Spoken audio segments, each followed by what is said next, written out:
Halo, sebelum kita pelajari pembuatan kompos, kita akan cari tahu lebih dulu apa itu sampah, dampaknya, dan bagaimana pengolahannya. Di video ini, kita akan membahas tentang hakikat sampah yang terdiri dari bahasan mengenai pengertian sampah, jenis sampah, sifat sampah, karakteristik sampah, dan dampak sampah. Pengertian sampah. Menurut Azwar Asrul, sampah merupakan sebagian dari sesuatu yang tidak terpakai, tidak disenangi, atau sesuatu yang harus atau dapat dibuang, yang berasal dari kegiatan yang dilakukan oleh manusia. Singkatnya, sampah merupakan limbah dari sesuatu barang atau zat yang tidak terpakai atau dapat dibuang, karena dianggap tidak memiliki nilai guna, yang berasal dari aktivitas manusia. Berikutnya, jenis-jenis sampah. Menurut Bahar dari buku Teknologi Penanganan dan Pemanfaatan Sampah, sampah dapat diidentifikasi menjadi beberapa jenis. Yang pertama, garbage atau sampah basah.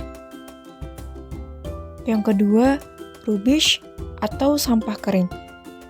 Yang ketiga, ashes dan cinder atau debu dan abu. Yang keempat, dead animal atau hewan mati.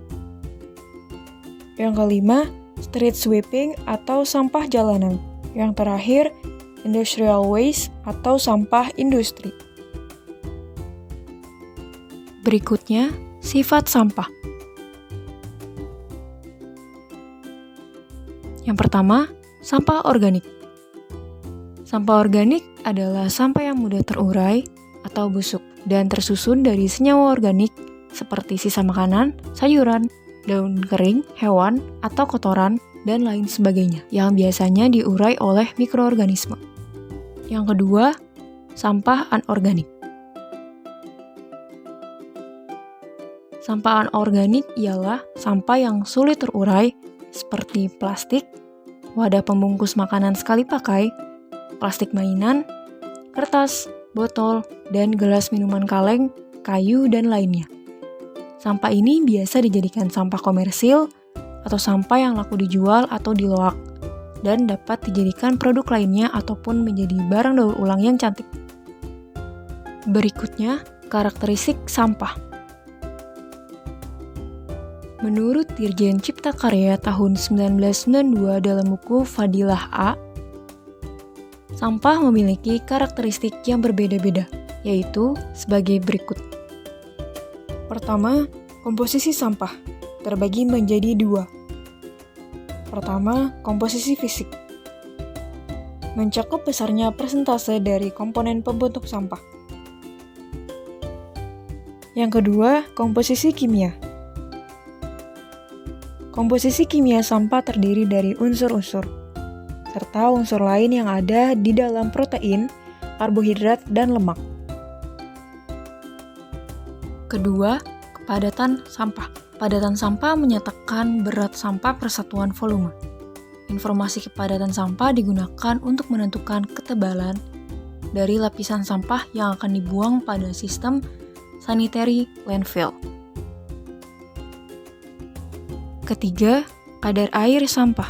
Kadar air sampah adalah perbandingan antara berat air dengan berat sampah total atau berat kering sampah tersebut. Yang terakhir, dampak sampah. Pertama, dampak terhadap kesehatan. Banyak ditemukan lokasi pengelolaan sampah yang belum memadai, serta pembuangan sampah yang belum terkontrol dengan baik. Hal ini dapat menimbulkan berbagai macam penyakit, serta potensi bahaya bagi kesehatan. Kedua, dampak terhadap lingkungan. Seperti pencemaran air, pencemaran udara, dan pencemaran tanah. Terakhir, dampak terhadap sosial dan ekonomi. Seperti banjir, menurunnya tingkat kesehatan, dan pengaruhnya terhadap infrastruktur.